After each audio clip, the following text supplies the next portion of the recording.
Boa noite, bem-vindos ao Momento de Expressão, comigo Bruno Finazzi. Esse bordão que já ficou aí há tanto tempo que eu já falo isso, né? Há 3 anos. Toda vez que começa o Momento de Expressão, é engraçado, sempre me dá um frio na barriga, um pouco de ansiedade, uma mistura de temor, uma mistura de saber que cada dia eu já fiz mais de 100 entrevistas e eu não. E toda entrevista é uma, né? É única, não tem um segredo, uma fórmula, uma receita, por mais que tenha estudo, por mais que tenha pesquisa, por mais que tenha toda tudo de melhor que a gente coloca, mas sempre tem um pouco de. Eu nunca quero perder essa sensação de ser amador, sabe?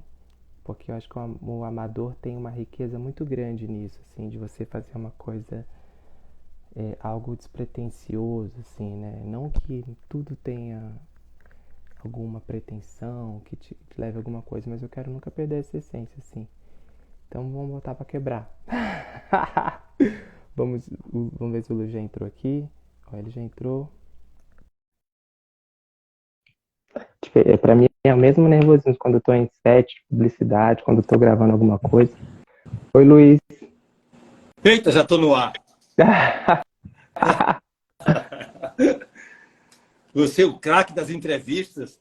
E tem que Ai, meu Deus estar do nervoso céu. até E por toda mim. vez é um nervo, eu já começo a me tremer, e toda vez me dá um frio na barriga, começa a passar mal, e aí eu falo, meu Deus, até quando isso vai passar? Mas acho que talvez esse seja o segredo, né, Luiz? Quando a gente se acha, se está em algum lugar, Pois você é. acha que você já fez demais, você é demais, e você não é nada. Tudo, né? Tudo que você não conhece sempre tem uma área de risco. Isso é bom. Isso é que empurra a gente. E ainda mais tratando de ser humano, né, ô Luiz? Pois é. Gente, eu vou desativar os comentários aqui agora, vou começar o gravando, daqui a pouco eu abro. Quem quiser participar ou fazer uma pergunta para o Luiz, eu vou abrir aqui para dar uma participação com a gente aqui, uma coisa rápida, mas bem dinâmica, e que faça perguntas um pouco mais inteligentes, capciosas, não tenha só para aparecer, tá bom? Porque eu descobri que as pessoas sempre cobravam um pouco dessa interação, só que quando a gente tem a interação, eu percebo que às vezes é mais para se alongar, alguma coisa assim. Então eu vou fechar aqui para aparecer o rosto dele perfeito. Todo mundo pode estar interagindo. Quando chegar no meio da entrevista, eu vou estar lendo a interação e depois quem tiver convite, eu solicito, eu permito aqui, tá bom? Vamos começar, Luiz. Vambora. Bo... Boa noite. Bem-vindos ao Momento de Expressão com Bruno Finazzi. Hoje é comemorado o Dia Nacional da Biblioteca, e a biblioteca é um lugar que merece ser sentido e comemorado. E para ser comemorado é preciso ocupar esse lugar fascinante, senti-lo através do mais precioso que há dentro, os livros. Falando em sentir, o ator e diretor de teatro é formado em letras na UFPB. Fez curso de teatro na Dinamarca e integrou a Intrépida Trupe. Desde 78, tem intensa atuação circense com o palhaço Chuchu. É diretor e fundador da Escola de Teatro Circo Piolim desde 77. Com o espetáculo Val de Sarapalha de Guimarães Rosa, torna-se encenador conhecido em todo o país. Acumula prêmios e respeito artístico. Ator na ópera Mato Grosso, montada por Gerald Thomas e Philip Glass. Como diretor do espetáculo Suassuna, teve 30 indicações de prêmios e 21 prêmios, inclusive APCA. Estreia no cinema em 96, no filme pernambucano Baile Perfumado, como Lampião, e vem deixando um legado em longas brasileiros como Carandiru, Eu, Tu, Eles, ao mais recente sucesso Marighella. Na televisão, se fez lembrar nas novelas, como Senhora do Destino, A Vida da Gente e Amor de Mãe. Eu disse que o verbo dele é sentir, porque ele é canceriano, de muitas camadas, que formam a sua vida, que poderia ser um livro de alguma biblioteca, como eu abri, ou simplesmente o trem da vida, fazendo um outro também canceriano, conhecido como Maluco Beleza, declarar: Oi, oi o trem, vem surgindo de trás das montanhas azuis, olha o trem. Oi, oi o trem, vem trazendo de longe as cinzas do velho éon. Oi, já e vem, fumegando, apitando, chamando os que sabem, os que sobem do trem. Oi, é o trem. Não precisa passagem nem mesmo bagagem no trem. Quem vai chorar? Quem vai sorrir? Quem vai ficar? Quem vai partir? Pois o trem está chegando na estação, é o trem das 7 horas, é o último do sertão. Luiz Carlos Vasconcelos, se sua vida fosse um livro, em que momento o seu palhaço Chuchu começou a ocupar as páginas da sua vida? Uhul! Que lindo! Muito lindo isso, né? Você merece. Então, Chuchu embarcou nesse trem há muito tempo. Há muito tempo. E o que é curioso é que não é uma viagem planejada, sabe? Pelo menos comigo foi assim. O palhaço é algo, é uma expressão muito, muito secreta, muito pessoal, né? Eu costumo dizer que para um palhaço funcionar, o ridículo dessa criatura, desse ser humano, tem que ser muito grande para que ele tenha o que oferecer. Porque, na verdade, o Chuchu é a expressão do meu ridículo, que é enorme, enorme. Minha vaidade, minha estupidez, tudo está nele. Claro, está subliminado, está transmutado em arte, mas Chuchu bate nas crianças. Entende? Eu me lembro, dizendo assim, dá até medo, né? Mas não é um Sim. bater, é um peteleco, esse meu jeito estúpido de ser, que eu transmuto.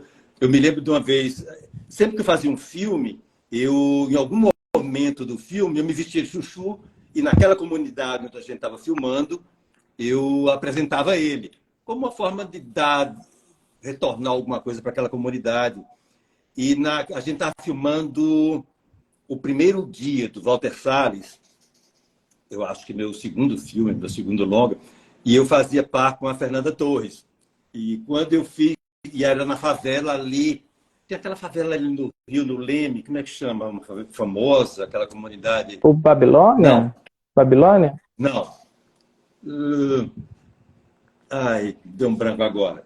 Mas é aquela famosa que está ali no Leme, por trás dos prédios, no Leme, ali do Opa, tem essa comunidade. Foi lá que nós filmamos. Eu fazia um presidiário, um assassino. E quando terminou a apresentação, me lembro da Fernanda Torres me dizendo: adorei o Chuchu, é o primeiro palhaço que bate nas crianças. Eu nunca esqueci disso. Essa maneira braba e zangada de ser está no palhaço. Chuchu anda pela rua, ajeita a peruca dele, tem uma ponta que eles chamam pitó, é uma peruca caju, e ele pergunta às pessoas se do quinto andar, onde aquela mulher está lá em cima, ele está bonito, se ela vê ele bonito lá de cima. Para você ter uma ideia dessa vaidade. Então, se Mas Chuchu não existir... fica clara essa vaidade do Chuchu, porque o Chuchu é um palhaço bonito, ô Luiz. Ele é um palhaço diferente. Todo palhaço é um pouco caricato, tem esse. Ele é um palhaço bonito, um palhaço estiloso, assim, ele tem a sua Ele é imponência. vaidoso, ele passa ferro na roupa dele todinha. A roupa é lavada, passada e perfumada. Ele derruba meio vidro de alfazema nele todo para ele se apresentar ou fazer. Né? Mas, claro, mas só para dizer isso, essa conversa toda, para dizer que é uma expressão verdadeira. O que está ali sou eu de verdade. Eu sem máscara. É curioso, você fala sempre isso. Inclusive, você deu uma resposta pelo jornal local e você disse que quem é o Chuchu, o personagem é você e o Chuchu é quem seria você de fato, né? Uma dessas suas camadas. A minha Por expressão isso que eu tive que parafrasear sobre as camadas do canceriano. Mas vamos lá. O Chuchu começou no seu processo de autoconhecimento. O que você queria enxergar dentro de você? O que estava oculto? Porque, bom, você veio de uma sociedade, a gente está numa sociedade machista, né? Uma sociedade muito... Sobretudo, acho que você ainda tem um peso ainda um pouco maior do que o meu, porque o Nordeste, uma época, uma geração, apesar que a sua geração foi revolucionária, mas tem muitos fatores aí que pesam. O que você queria conhecer? Você falou que na época tinha um cabelo grande, aí isso te estigmatizavam, né? Quando você viu essa entrevista, eu falei, vixe, chegou homem. Não, eu não queria nada, eu não tinha consciência de nada. Na verdade, a gente Não. funda a escola Piolim, a gente Uhum. realiza um ato de guerrilha cultural, Era um Sim. convento lindo, centenário, acho que tem mais de 200 anos, o convento de Santo Antônio, que faz parte do complexo barroco ali de São Francisco, e estava abandonado. Estava para cair, funcionava um colégio estadual, o colégio então saiu, ficou abandonado, o pessoal do tráfico invadiu, a prostituição, as pessoas entravam de carro para transar dentro do carro, num bosque que tinha de mangueiras. E aí nós fomos falar com o arcebispo, pedir para usar, para fundar a escola, e ele disse que não podia, que estava na mão do Estado. Havia um comodato cedido à igreja, cedendo ao governo do Estado da Paraíba. E aí nós invadimos, mentimos. Tinha uma mulher que morava lá, com o filhinho dela, e a gente disse que era da Secretaria da Educação, que ia implantar uma escola, e ela não perguntou nem mais nem menos, e nós aplicamos o dinheiro de um prêmio que eu tinha ganho como diretor na restauração, na limpeza, e assim que surge a Escola Piolim. Com o pessoal que usava aquilo se sentiu prejudicado, perdeu o espaço. Sim. E então me ameaçaram, um chegou a botar a arma na minha cabeça, foi um trauma danado, e eu sentia que eu... Incomodou o sistema. Incomodou o sistema. Ou aquele grupo que usava ali para o que eles queriam, para fumar, para fazer o que queria. Com a gente ali, isso ficou impedido, e eu sentia que eu tinha que me aproximar daquela comunidade. Foi aí que surgiu a ideia do palhaço. Eu, cabeludo, cabelo na bunda, época riponga. Então, eu era taxado de todos os nomes, maconheiro, viado, era tudo. Então, eu digo, peraí, um palhaço, eu escondo o cabelo, eu me escondo todo, e ninguém quer saber quem está por trás da cara de um palhaço. E agora eu posso tudo. Pois é, me propus todo sábado, às 3 da tarde, me pintar e sair para a rua para passear. Não tinha material nenhum. Não tinha ensaiado, preparado, nada. Saía cantando O Raio do Sol Suspenda a Lua, Olha o Palhaço no Meio da Rua, a criançada corria atrás, eu improvisava, e o que eu faço hoje de palhaço nasceu desses improvisos. Então eu fui, eu fui sendo guiado, a vida foi me levando e eu fui indo até entender, anos depois, que chuchu era isso que eu falei há pouco, a expressão mais verdadeira de mim mesmo. E até para dar uma leveza, né? Eu sou canceriano como você, a gente tem uma coisa meio pesada, né, o Luiz? Uma coisa meio... muitas emoções. Por exemplo, a cena que eu tive que eu fiz no seu teaser, que era a primeira cena que eu tive que encurtar, né, do filme Medida do Marighella. E aí é uma cena tão forte que eu não consegui assistir ela, eu não pude assistir ela novamente. Eu tive que fazer ela e já ter que ir para os outros recortes porque é muito forte. No cinema eu fiquei muito impactado, né?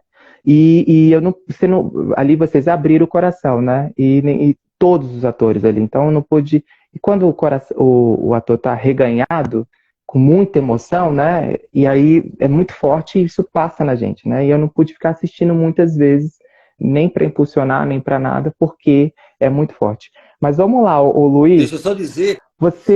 Deixa eu só dizer que dessa cena, claro. Essa cena não foi feita para o filme, né? Na verdade, era um aquecimento que a gente fazia com Fátima Toledo. A gente cantava o hino nacional, éramos guerrilheiros, então cabia muito bem. E a gente se aquecia cantando. Então, eu estou vestido com o personagem do Branco, mas tem atores ali que estão à paisana. Era um aquecimento dentro de um apartamento onde se filma a matança lá dos guerrilheiros. Isso. E quando na montagem, Wagner e o montador decidiram colocar aquilo nos créditos finais. Então, a coisa que foi feita apenas como um registro e entrou no filme. E é incrível, porque entra no pós-filme. É muito forte. Você sai do... Primeiro que você fica o filme inteiro já em êxtase, né? Ali, com aquela turbilhão de emoções, que é o que vibrando. Quando termina, você já aí termina com aquela cena muito forte. Bom, já que você começou aí, vamos começar difícil, depois a gente alivia? Luiz, você falou da Fátima Toledo e do roteiro do Wagner Moura, que ele não segue roteiro e que foi a primeira vez que você trabalhou sem roteiro, correto? Não é sem roteiro, é que a gente não decorou o roteiro. Com o trabalho com a Fátima, ela lia a cena, por exemplo, cena minha e de Seu Jorge, e a gente improvisava. não foi dado o roteiro a gente. Sim. E aí terminava, ela fazia os comentários, dizia, horrível, péssimo, estão representando, sei lá o quê. Derrubava a gente e lia de novo. E a gente fazia novo improviso. E assim ia. Ela comentava, lia a cena, e ela lendo a cena, você vai pegando uma palavra aqui, uma frase ali, daqui a pouco a cena tá na cabeça. Entende? Foi um processo de chegada à cena a partir da gente mesmo. A partir da minha capacidade de improviso, é que a gente foi pegando palavras e vai mesclando. E quando a gente chegou para filmar, eu não tinha decorado, do que pegado no roteiro, proibiram a gente de ler o livro, claro que eu li escondido, mas proibiram que a gente lesse a biografia do Magalhães, e a gente... Então, foi um processo muito incrível, e o processo da Fátima, por mais que falem o que falem, comigo funcionou muito bem. Esse é o método dela, se resumindo isso que você explicou pra gente? Esse, em síntese, seria o método Fátima Toledo? Fátima. Tive um na Bahia, no filme Filho de Boi, que eu nunca assisti, mas vou ver um dia. Está andando aí em festivais. E eu não embarquei. Ela... Por quê? Porque eu estava prenho pelos ouvidos que Fátima era violenta, agressiva, isso e aquilo. Então, Sim. já tinha isso no ouvido. Quando ela me pedia para andar em círculo com o João, que é o nome do menino que faz o meu filho no filme, e o menino querendo me abraçar, e ela pedia para eu rejeitar, eu, para negá-la, me virava e abraçava o menino. E ela, não pode, não pode. Ou seja, mesmo assim, funcionou, o filme funcionou, meu personagem funcionou. Quando eu vou fazer Marighella com ela, e um assistente dela disse que um dos atores tinha se ofendido com ela, aí eu entendi.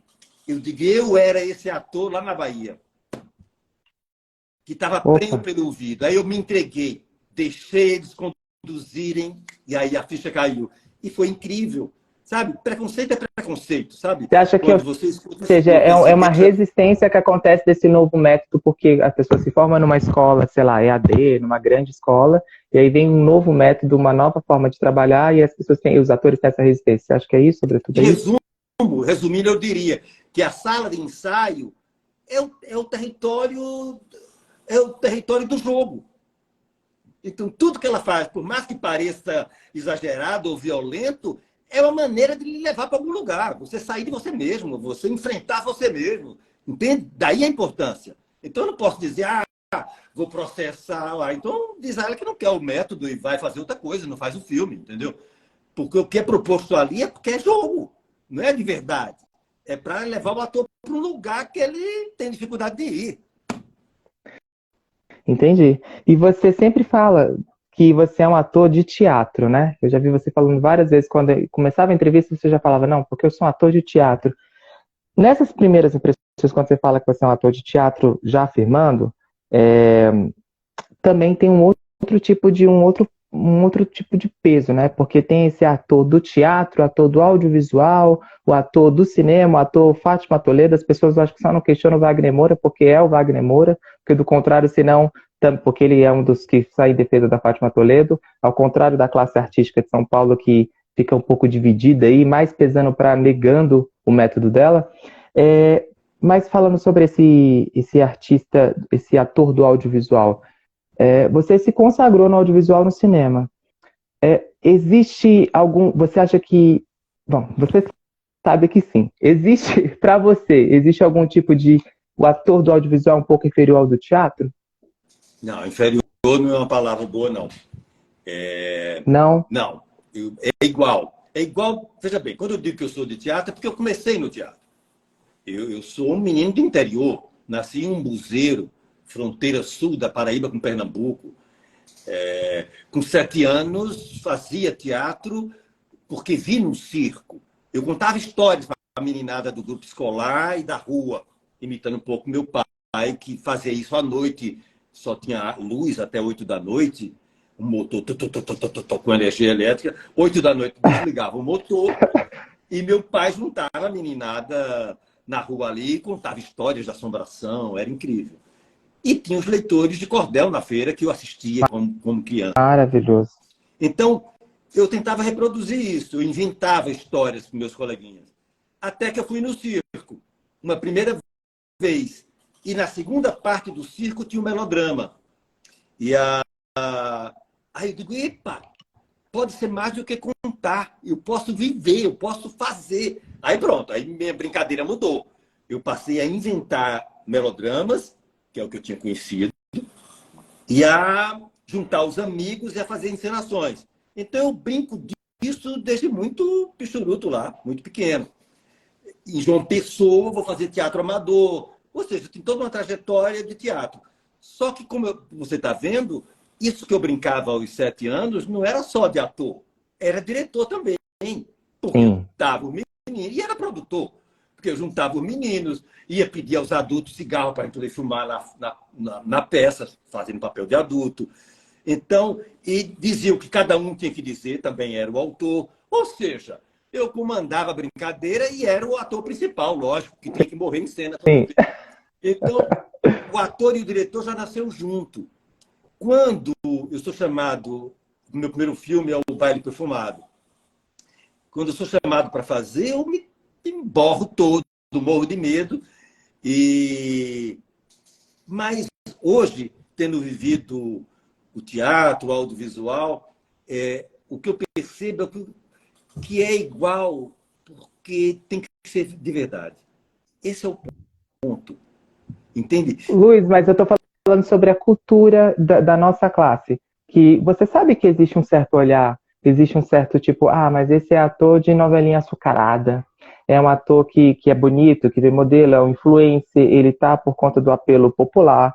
No teatro já tem até essa barganha aqui em São Paulo, sobre o ator que, por exemplo, tem público, não só porque ele é querido pela classe, mas então vamos convidá-lo, tal ator, porque ele puxa público, né? Vamos convidar a Adriane Galisteu, não era atriz, vamos convidar ela para puxar público no teatro.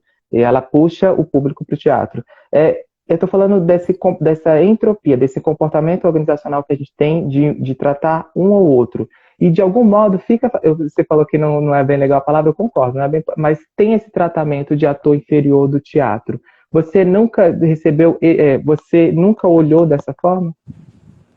Te ouvindo falar, eu fiquei pensando aqui, não será também essa atitude preconceituosa? Total, Nossa, mas estou falando de um comportamento, não, né?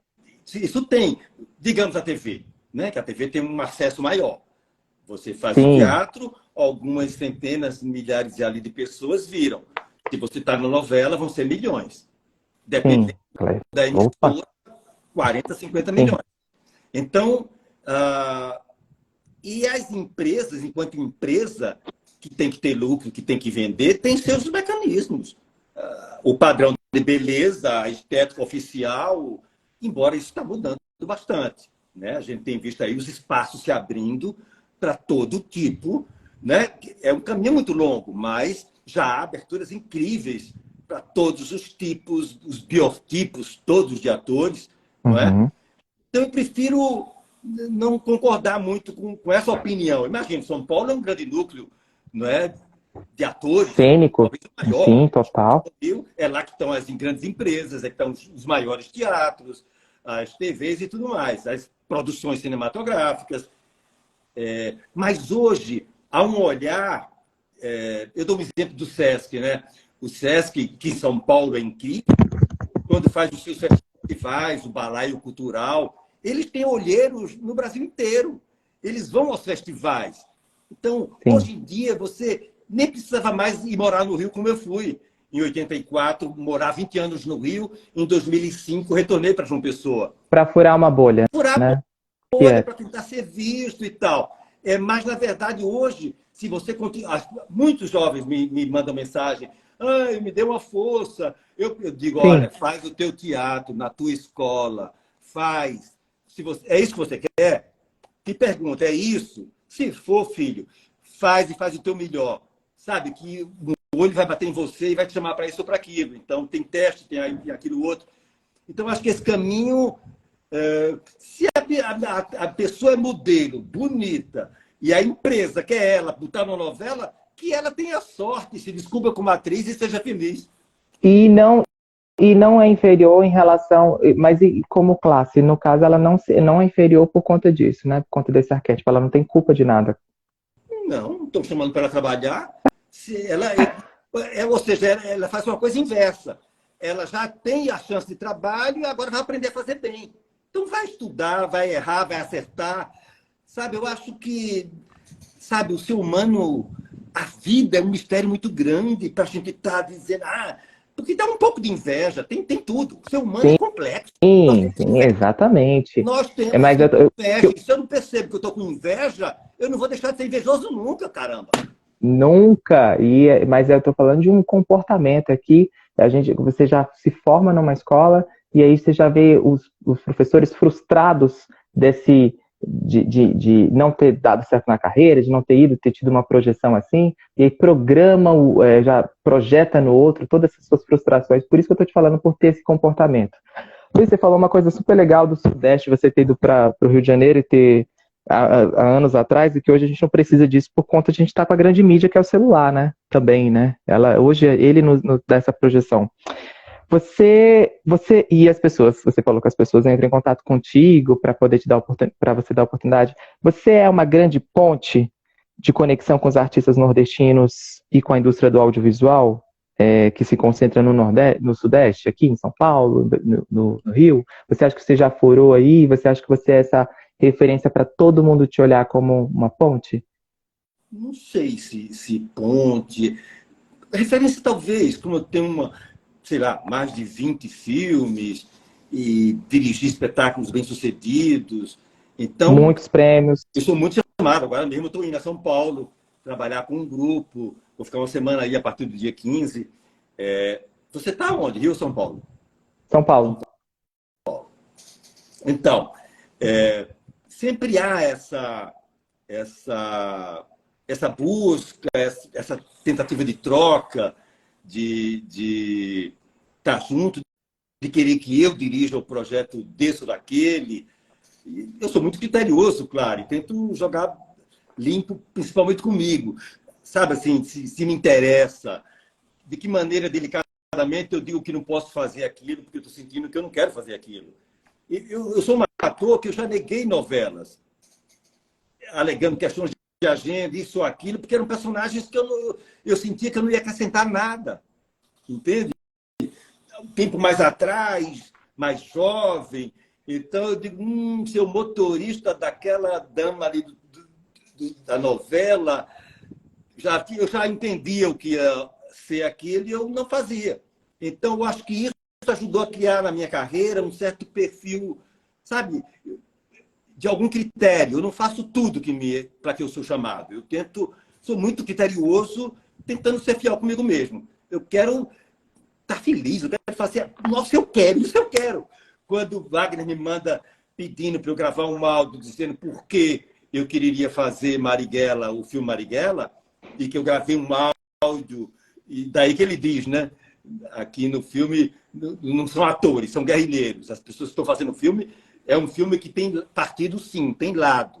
Ou seja, porque. Totalmente. Então, quando eu vejo um projeto desse, ou o Baile Perfumado, me chamaram para fazer o Lampião. Eu digo, meu Deus, atores incríveis já fizeram Lampião. Vou nada cair num mico desse, o quê? Até que eu li o roteiro do Hilton. Quando eu li o roteiro do Hilton, eu digo, isso eu quero. Porque era um filme sobre Benjamin Abraão, o cara que filmou o Lampião, e Lampião entrava de passagem ali. Então era um roteiro inteligentíssimo. Entende? Eu digo, eu tenho que querer fazer. Eu tenho que sentir que é um desafio bacana para mim. Então isso cria um diferencial, eu acho, na carreira, e que é bom que faça as pessoas queiram estar junto, e isso é muito bom.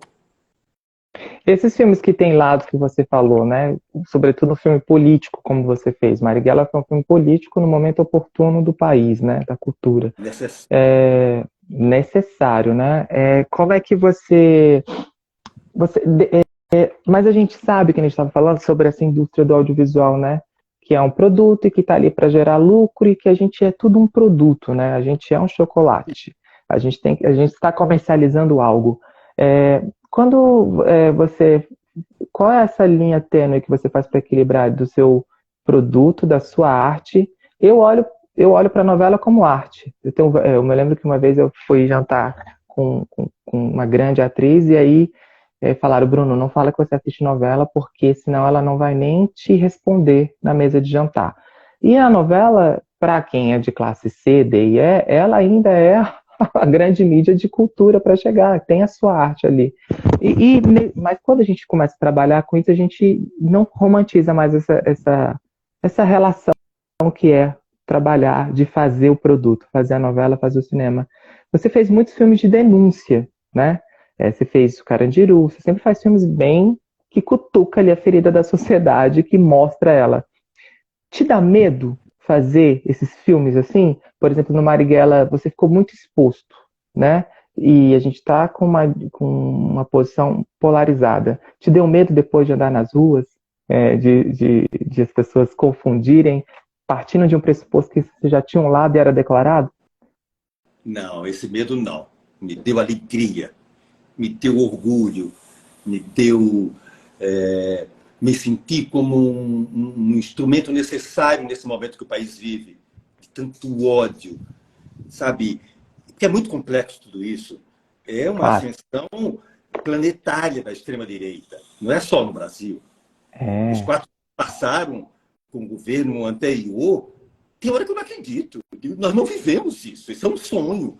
Isso é um delírio coletivo. Isso não aconteceu. Mas aconteceu. Sabe? A quantidade de grupos neofascistas, principalmente no Sul, sabe, que surgiram ao longo desse governo anterior. Isso é assustador. Isso é assustador.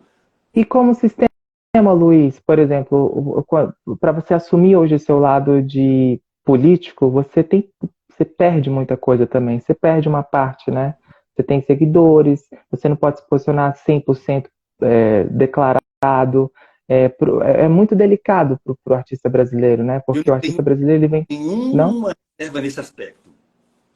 Eu declaro, eu faço a quarta passada foi a minha 150ª, 150 lives de quarta-feira, que eu comecei com meu amigo Bruno Torres Uau! e sigo fazendo até hoje. Então, são 150 lives desde o começo da pandemia Uhum. e seguimos depois, onde eu falo mal da extrema-direita, onde eu me digo, sabe, fiz campanha para Lula nas próprias lives. Então, não sou cego a ponto de dizer que sou um lulista e que ele só acerta. Não, tem erro, eu discordo de coisas, não é disso que está falando. Está falando Sim, não de é? defender a democracia, é disso que está falando. Está Uhum. falando de impedir que essa extrema-direita ganhe asa. Ela tem que ser soterrada. Esse cara tem que ser impedido de ser eleito e por aí vai. Mas eu me orgulho, entende? Agora mesmo, uma enxurrada de gente pedindo para eu, no Face, sei lá onde, como é que diz? Para eu adicionar. E aí Sim. eu fiquei meio cansado e saí adicionando cegamente. Eu disse, peraí, voltei, fui ver, e eram vários apoiadores do Coiso. Cancelei na mesma hora, desfiz todo o que eu tinha adicionado, desadicionei. Ou seja, mas eu tento lidar muito com a verdade. O que me guia humanamente me guia nesse aspecto também, profissionais e tudo mais. Sabe? E vamos argumentar, eu tento agir humanamente. Eu não confronto, eu não entro para responder uma pessoa dessa que defende como mito, esse ou aquele. Não, eu acho aquilo que eu sinto que humanamente a gente deve agir com as pessoas. Não agrido, não ofendo, entende? Não, eu tenho um padrão que na arte, na política, na vida me guia, e eu sigo isso. E o Nordeste, você como nordestino, de novo, ele veio como uma fênix, né? Ele veio trazendo respostas, né? Sobre política, sobre tudo. O Nordeste fica lá, as pessoas, de repente, vem Jorge Amado, gente da cultura, da política, vem sempre o Nordeste trazendo resposta, porque o Nordeste é a cara do Brasil. E você é a cara do Brasil, né, Luiz? Você, Regina Casé, a gente olha para você, a Glória Pires, a Regina Casé, a gente tem uma identificação com a brasilidade, né? que corre nas veias, a gente se sente representado fora daquele padrão porto-inglês que tem dessa cultura norte-americana. Você tem esse estigma de ser sempre taxado no audiovisual, porque o audiovisual formata os atores de sempre fazer o papel nordestino, sempre fazer o papel, né, o Cabo da Peste, o arretado, porque você serviu de norte para, por exemplo, no filme Eu, Tu, Eles, para Regina Casé, para Lima Duarte no sotaque, né? Isso era tão novinho ali, você já foi servir de referência para esses grandes ali, Stênio Garcia.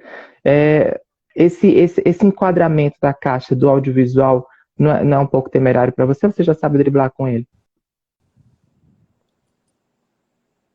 Toda a vida é feita disso.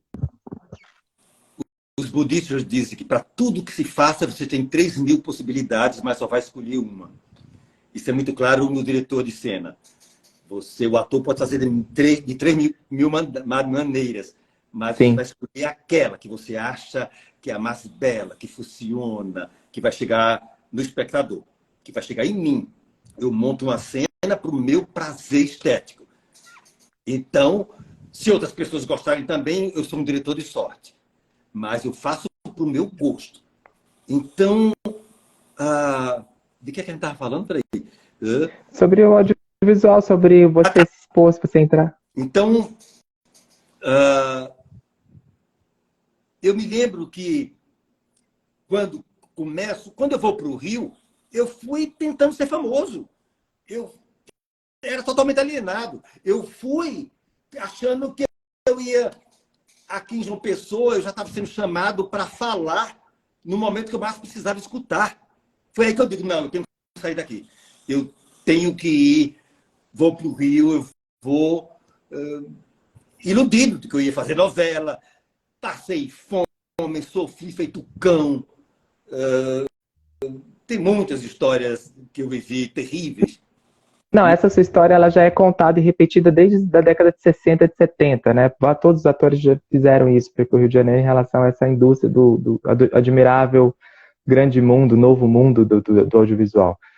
Mas eu tô falando em você porque você como nordestino, você tem toda uma voz e todo um estigma, né? E você se tornou um norte para todos os outros grandes atores, né?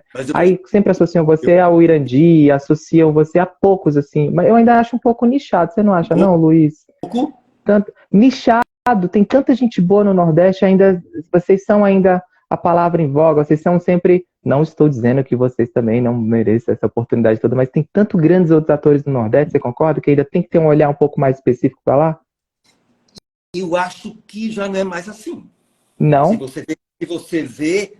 você vê Bacurau, Sim. se você vê 1000 filmes com elencos inteiros de atores nordestinos, com todos os biotipos possíveis. Nós temos atores geniais e eles estão sendo usados. A série que gravamos a primeira temporada e vamos agora em setembro gravar a segunda, Cangaço Novo. É um elenco nordestino gigantesco e genial. Então, eu acho que esse lugar... Quando eu estava falando antes que fui iludido, querendo ser ator famoso, Sim. E não aconteceu nada, eu voltei para Paraíba para montar meu espetáculo Val da Sarapalha, e a partir daí a coisa começa a acontecer com eu aqui. Vê que loucura. Eu fui iludido, achando que eu ia abrir as portas todas, quebrei a cara, passei fome, voltei, olha só, montei um espetáculo em Guimarães Rosa, que explodiu pelo mundo inteiro, e a partir daí é que eu sou chamado, e muitos atores da Paraíba, os diretores de cinema começaram a vir na Paraíba fazer testes para os filmes dele. Caçar, achar os talentos, né? E muita gente foi nesse rastro aí acontecendo. Então, eu acho que hoje é um outro momento. Eu acho que sempre é difícil. Nós temos um sotaque. Mas você foi percussor, Luiz, você assume isso? Um dos, não só, tem vários. Né? Mas... Isso te envaidece, Luiz? Muito. Se sim, sim. Se fui... O que te envaidece mais? O que te envaidece mais? Ganhar prêmio desde o seu primeiro espetáculo ganhando ou ser uma referência de ator nordestino no audiovisual, como um grande nome do cinema brasileiro? Você é um nome de peso. Quando eu fui fazer, quando viram aqui alguns outros grandes atores aqui, Ele fala, Bruno, olha a responsa. E eu falei, gente, uma pessoa super acessível, sabe aquela brincadeira? Super acessível. Eu vejo assim, eu não me sinto assim. Mas a Não? comparação entre prêmio e ser reconhecido, eu prefiro ser reconhecido. Prêmio é consequência, sabe? Eu sou um ator cheio de falhas, como muitos. Claro que eu tenho... por exemplo, eu estava vendo um filme aqui antes de começar a live, e eu comecei a olhar o celular e eu disse, não, eu tenho que parar pelo menos 20 minutos antes para trocar minha roupa, para eu botar... Aí eu digo, aí eu vou me vendo, sabe? Eu digo, olha como eu sou. Então eu tenho uma certa disciplina, sabe, que está em tudo. Vou filmar agora no Amazonas em junho, tem um curta aí no Rio, lá no Rio, em julho, e aí o texto já estão pela bancada aqui, que eu vou pegar. Então eu tenho um certo, acho que disciplina é a palavra, uma certa maneira de encarar as coisas com uma certa responsabilidade, e que eu acho que isso se reflete de alguma maneira na minha arte de ator e de diretor, entende? Mas aí, Uhum. uma referência. Eu tenho uma oficina agora aqui na Paraíba para atores para audiovisual. Do Daniel, que me convidou para isso. E é um monte de gente querendo fazer TV, querendo fazer cinema. E foi um dia puxadíssimo. Adoeci a partir daí, porque eu fiquei tão desequilibrado, sabe? 40 Muita pessoas, energia, né? você vê na vida É dela, muita energia. você na sala improvisando 40 criaturas, cada uma num lugar. Você trocando energia com elas, eu cheguei aqui de noite e caí, mas se doente no outro dia. Mas eu sou assim, eu sou meio que uma antena exposta, entende? Não sei se eu não entendo nada de signo, não sei canceriano, só sei que os cancerianos são muito sensíveis, a flor da Empáticos. pele, emotivos, sei lá o quê. Essa coisa clichê que se fala do canceriano. É, Mas muito. Mas isso, eu acho que sentir que me tem como uma referência boa, isso é muito bom, me deixa feliz, claro. E que a gente possa continuar melhorando sempre, porque ninguém sabe, não sabemos nada, essa é que é a verdade, sabe? Você vai sempre com o mesmo É. cagaço, vai entrar no set, nesse filme do Amazonas, seja, vai entrar cagando, sim, o coração acelerado, transpirando, tendo que estar enxugando suor. Vai ser assim, porque esse ofício passa por aí. Esse seu ego, ele é muito bem equilibrado, né? Quando eu comecei falando sobre essa do artista inferior né, de teatro, do artista inferior, superior do teatro, inferior do audiovisual, você já quebrou logo deixando bem claro que não tem nada a ver isso. Mas, Luiz, vamos lá. A nossa classe artística, a gente está aqui para despertar a consciência artística, concorda? Então, todo mundo que está aqui ou vai ouvir esse podcast, essa conversa aqui na eternidade, ela vai estar sendo ativada. É, você não carrega o estigma da classe média artística emergente, mas porque o artista brasileiro ganha mal para isso, né? Só que existe um contraponto de uma outra classe, né, o lado negro da força, que se coloca nesse lugar de distanciamento, né, da realidade cotidiana. Como que faz para você? Como que você fez para equilibrar isso, assim, para você não cair nesse grande engano, nesse grande sufismo que é essa vida do artista, desse artista, desse artista personalizado? Porque você falando sobre realidades aí de medo, de realidade financeira, totalmente parecida com a pessoa do cotidiano, que rola uma identificação com você. E você sabe que existe certo distanciamento, assim, quando você passa pelos portões da Globo, quando você está num filme prestigiado mundialmente, que é o seu caso do Marighella. Como é que fica, como que você conseguiu equilibrar esse ego aí de não ser essa classe artística emergente? E vale pergunta difícil? Eu estou aqui para isso. Um homem intelectual que nem você, tenho que me empenhar para isso. Eu não sei se eu responder isso. Eu acho que eu respondi isso quando eu disse que eu tenho um certo comportamento diante da vida, e isso me rege, seja onde for, no trabalho. Mas tem que ter uma gênese, Luiz. Quando você me deu essa resposta, eu entendi, mas eu estou falando, tem que ter um eixo, tem que ter um pilar para você se sustentar, ser calçado nisso, para você poder caminhar e perpetuar e construir essa carreira longeva que você tem, né? É isso que eu queria que Não você fosse. sei se eu sei responder isso, mas eu vou tentando. Vamos lá. Tem um uma fala linda de Santo Agostinho, que ele diz, que pergunta a ele como se deve ser para ser uma pessoa melhor.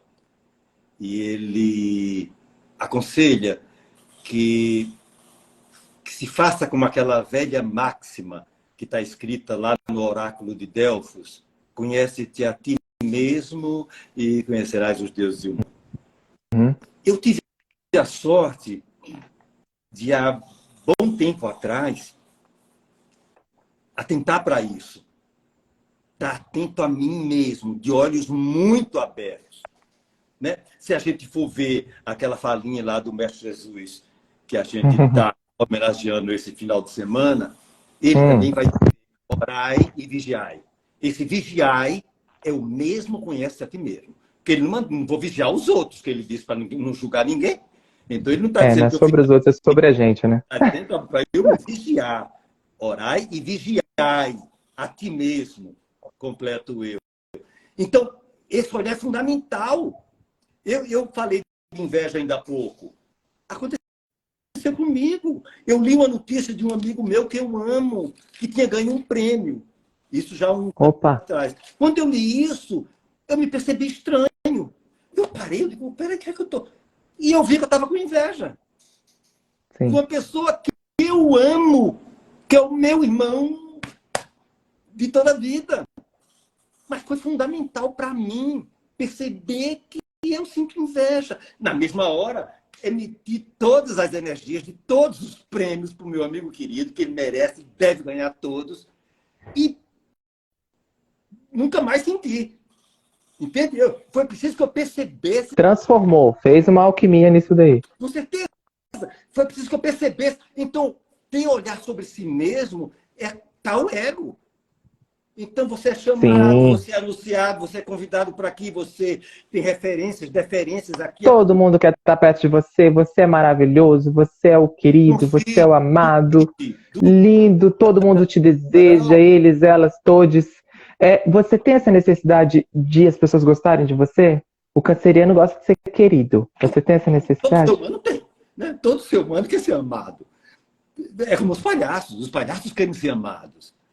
Sabe? Sim. E você só é amado como palhaço se você fizer rir ou despertar algum encantamento. Então, é da natureza humana, queremos ser amados. Mas eu sou um estúpido. Eu sou um nordestino, talvez o maior machista que possa existir na Terra. Sou eu, fruto da educação que meu pai me deu. Então, eu sou um machista em desconstrução. Somos. Constante, Luiz, ou já foi? Ou já chegou? Não vamos para canto nenhum se a gente não reconhecer que, sabe? Ora, eu nasci na Paraíba. Até os 13 anos em um buzeiro, onde honra era limpada com um tiro na cara um do outro. Então, tudo isso é muito delicado. Mas eu sou fruto do meu meio, eu sou fruto desse mundo. E se eu não olhar para mim, se eu não perceber as coisas sombrias que me atravessam, não cresço, não mudamos. Não, sabe, a vida pede mudança. Eu tenho tenho os 3 preceitos. Eu vou dizer isso aqui porque isso me guia e eu quero compartilhar. Eu já disse algumas vezes, mas se... Aí, ó. Esse é o pilar que eu tô querendo. Mas é meu guia. É o resumo de todo o Evangelho. Perguntaram a Justiniano. Ele era uma espécie de jurista romano, 200 depois de Cristo. Como ser uma boa pessoa? A mesma coisa que perguntaram, não é? Que eu já falei antes já lá. E ele disse: cumpri meus 3 preceitos. 1, ser desonesto.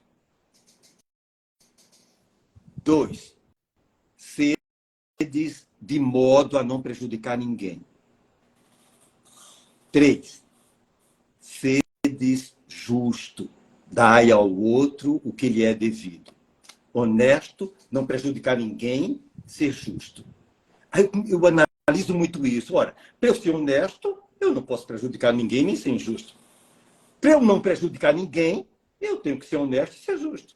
E para eu ser justo, Eu não posso prejudicar ninguém e tenho que ser honesto. Ou seja, tudo é uma coisa só. E isso Sim. resume todo o Evangelho de Jesus. Isso resume Uhum. todos os preceitos morais, sabe? E eu acho que a humanidade tem que se ligar nisso, sabe? Justiniano tem que ser arvorado de bandeira na mão, sabe? Vivemos um momento, já que falamos de ódio ainda há pouco, sabe? De mentira. A extrema-direita vive de produzir mentira e eles não percebem isso, eles são cegos sobre si mesmos. É Sim. loucura. A extrema-direita é cega dele mesmo, ele não se vê, ele não consegue perceber que ele é um ser terrível porque ele produz mentira para enganar os outros. Então ele é desonesto, ele está prejudicando os outros e não está sendo justo. Então, É verdade. essa é a coisa que eu fico feliz em poder compartilhar. E a maneira que chegou a mim é uma maneira meio misteriosa. Na minha Sim. vida acontecem coisas muito misteriosas. Não, misteriosa e mandinga, né? Que você também faz mandinga até para também com medo de quando você tá fazendo cena lá difícil no Quênia, faz uma coisa. Mas fala sobre esse mistério aí, ô Luiz. Eu me lembrei do meu amigo Lincoln, ator incrível, paraibano, que vive em São Paulo, Lincoln Rolim, que tem essas coisas, ele tem um pé na Umbanda, nessas coisas, e ele enfiava uma espada de São Jorge no cós da calça dele, por debaixo da roupa, como proteção. E quando eu fui filmar no Baile Perfumado a cena do cânion final, que um Sim. helicóptero sem janelas me deixou em cima daquele cânion, e o diretor disse: vai para a extremidade mais visível possível, que o helicóptero vai vir de lá filmando você.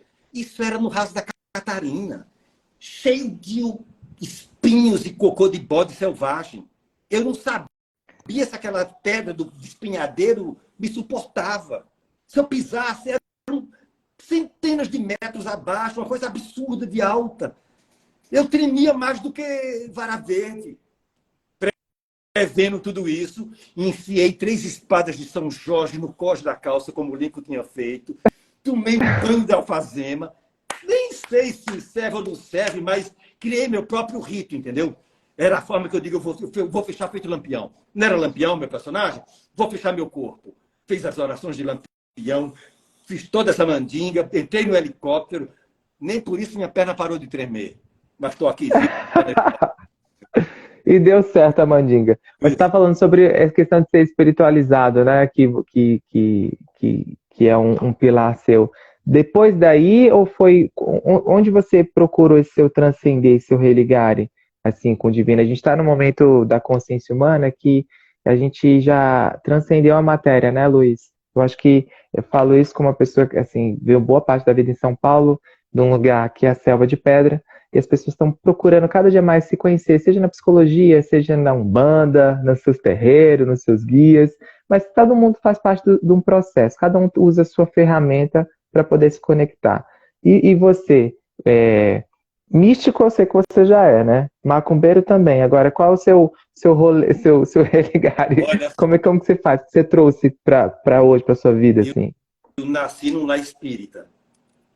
Hum. Minha família, toda terça-feira, tinha reunião em casa, doméstica.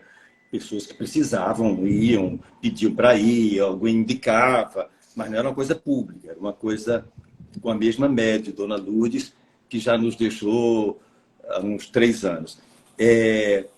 Mas eu tive uma sorte danada. Aos 18 anos, eu me fiz uma pergunta que me salvou. E vou ficar muito feliz em compartilhar isso com vocês agora. Por favor, Ano, deixa eu eu me desativar. perguntei, peraí, oxe, eu sou espírita. Por quê? Meus pais são espíritas, porque eu nasci num lar espírita. Então eu não sou espírita. Eu não conheço o resto. Eu estou espírita. Eu nasci. Se meus pais fossem evangélicos, eu seria evangélico. E aí eu vou seguir assim cego? Não, peraí. Aí, então, aos 18 anos, quando eu entendi isso, eu digo, eu não sou mais nada. E fui buscar. Na minha Horengekyo, durante muito tempo, eu fui budista. E passei a estudar, pesquisar a filosofia yogi, não é? O taoísmo, o hinduísmo. Frequentava o centro budista taoísta que tinha lá em Cosme Velho, em Laranjeiras, onde eu morava ali perto. Então, eu fui atirando para todo lado. E hoje eu posso dizer que sim, eu posso ser espírita, porque espiritismo, hinduísmo, taoísmo, budismo estão regidos pelas mesmas leis. Livre-arbítrio, as leis da evolução espiritual. Livre-arbítrio, causa e efeito, ou seja, eu faço o que eu quero, só que isso resulta em alguma coisa, vai ter um efeito, que resulta numa encarnação. Eu vou nascer isso ou aquilo, dependendo do que eu fiz, e esse fazer meu vai resultar em algo, lei do karma. Mas então, isso faz em nenhum momento esse tudo seu... vai dar sentido. Então, eu digo, opa, é aí que eu estou. Então, eu posso me dizer espírita, budista, taoísta, sabe? Então, Mas e como você lida com a barganha dessas religiões, por exemplo? Como que você lida com esse fracionamento do poder que transcende, que libera para você em forma de, você me dá esse seu tempo, esse seu sacrifício, essa tua conexão e eu te libero uma fração disso. Você lida bem com a barganha dessas ferramentas, dessas religiões? Não sei se eu estou entendendo. A barganha, né? Quando você vai, por exemplo, nos evangélicos, agora que estão em voga, né? Que é o povo de Deus. Entendeu, né? Você tem que ficar, você dá as suas indulgências, você faz isso, o seu jejum, sua oração, você se consagra e você recebe, você se santifica. Hoje a gente está no dia de Páscoa, né? Minha última postagem foi falando que minha vida já é santificada, consagrada, independente de qualquer coisa. E eles pregam, aí vai agora para a quaresma, né? E fica não sei quanto tempo sem beber. Aí você só tem que comer o peixe. Esse tipo de barganha para se santificar. Como você lida com isso? Comigo não. Por exemplo, você está falando aí dos evangélicos, né? Primeiro que eu respeito toda opção de religião. Se eu sou evangélico é porque essa é a religião que me serve. Cada um está num nível de evolução espiritual. Sim. Eu sou umbandista é porque na Umbanda eu me sinto realizado, vai fundo. A força dos tambores é algo incrível e lindo. Os orixás são forças potentes e divinas. Não há nada contra nenhuma. Mas, voltando aos evangélicos, a questão do dízimo, né? Tem a questão do dinheiro que envolve tudo aquilo ali, pastores riquíssimos. Jesus não tinha onde apoiar a cabeça. Então, tem tradições aí que eles têm que ver. Quando um cristão, um evangélico diz que acha que está salvo, porque eu me lembro que eu fui, entrava na igreja aqui na primeira igreja, e o culto, para entender. E eu via que o pastor dizia, olha, quem aceita Jesus? Aí olhou para mim, que viu que eu era estranho, um visitante. Você, irmão, diferente. Você aceita Jesus? Eu, desde sempre, pastor. Mas, veja bem, você achar que por aceitar Jesus está salvo é uma mentira. Jesus nunca disse isso. Jesus nunca mencionou religião nenhuma. Jesus disse, a cada um conforme suas obras. O que salva é o que eu faço. E o que eu faço tem que ser para o outro. Pelo menos as 10 religiões maiores do mundo, é o outro a chave. Amar um ao outro como a si mesmo, fazer ao outro o que queres que te façam. É o outro. É o outro. Nós estamos no mundo pelo outro, para amar, aprender a amar. E é isso que resume tudo. Então eu tenho que amar. Eu tenho que fazer alguma coisa pelo outro. Então, dizer que eu aceito Jesus e estou salvo. Tá nada, irmão. Você não está salvo, não. Maravilhoso, é isso mesmo, Luiz. Gente, eu vou fazer uma última pergunta para o Luiz e vou estar encerrando. Eu vou estar abrindo aqui os comentários. Quem quiser participar, porque eu sei que tem fã aí me lotaram de perguntas aqui, só que eu sou chato, Luiz. A maioria das perguntas que me fizeram aqui em box, você já respondeu em outras entrevistas. Então, por exemplo, quando eu sou fã, por exemplo, eu sou seu fã, eu sei tudo que você já respondeu que você não respondeu. Por isso que eu fui caminhando para as perguntas que você não respondeu. Então, já que fizeram aqui, eu não vou responder, pedir para você responder, porque você já respondeu essa pergunta em outro momento, né? Está no comando.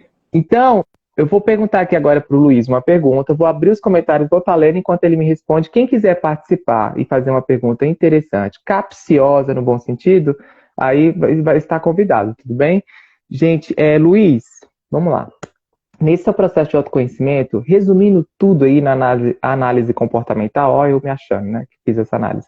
Você resumiu muito no autoconhecimento, né, no conhecer a si mesmo. Todos os processos, e tudo que ficou em voga voltou em você, no eu, assim, de consciência, de você cristalizar quem você é. E desde a da primeira pergunta lá do Chuchu até agora, por todos os caminhos que você foi à sua vida, porque foi todo um processo de conhecer esse Deus que habita em você, né?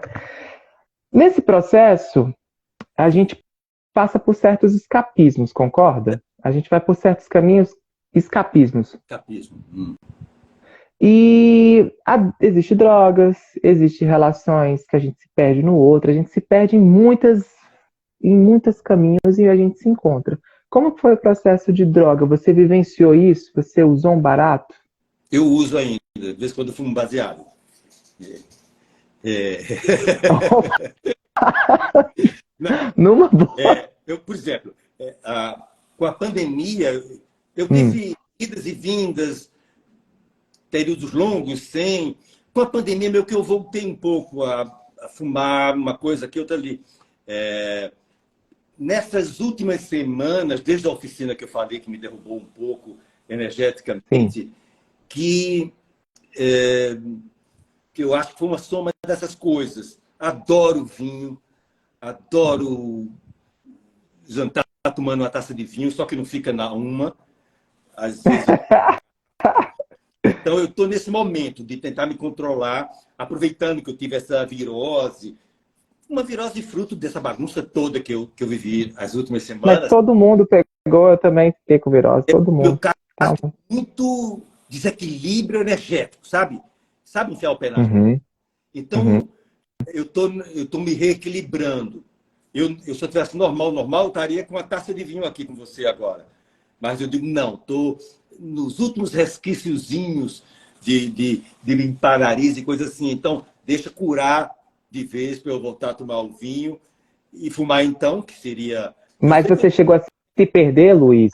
Se perder que eu falo, por exemplo, meu pai, eu falo isso, que meu pai é um cara que nesse processo ele se tornou alcoólatra, depois saiu desse lado, né? Depois, enfim, se encontrou.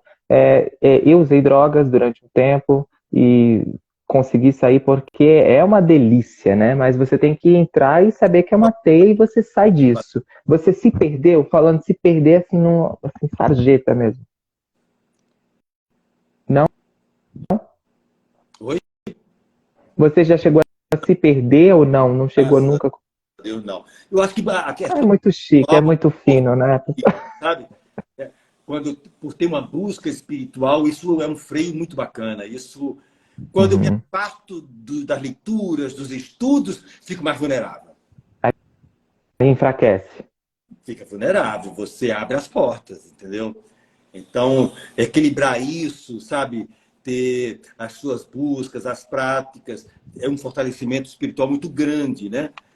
Então, mas a bola que eu dou, o pega que eu dou, aqui e ali, abre a imaginação, é positivo, não vejo como uma coisa...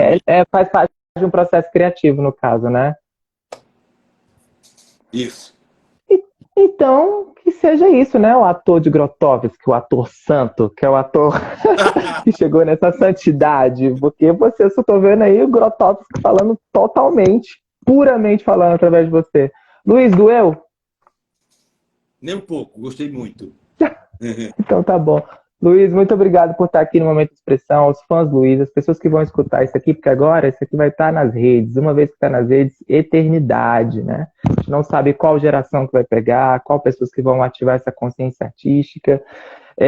Gente, acompanhe essas e outras entrevistas no Momento de Expressão com Bruno Finazzi, estimulando a você ter consciência de si, resgatando a sua autoexpressão, a sua criatividade e contribuindo para uma sociedade com propósito.